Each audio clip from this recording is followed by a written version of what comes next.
బతుకుల మధ్య పోరాడుతున్నా నన్ను కాపాడింది.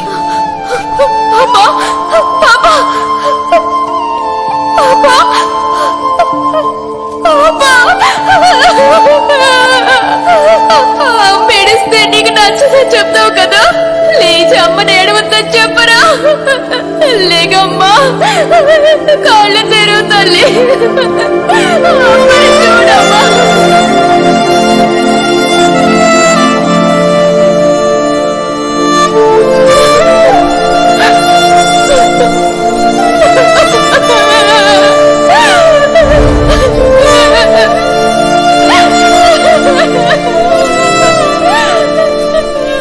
ఆవిడ బాధ, త్యాగం అన్నిటినీ అర్థం చేసుకోవడం వల్లే జ్యోతి కూతురు వెన్నెలలా ఇప్పుడు బతుకుతున్నాను. మీ అందరినీ నేను ఒకటి అడగాలనుకుంటున్నాను.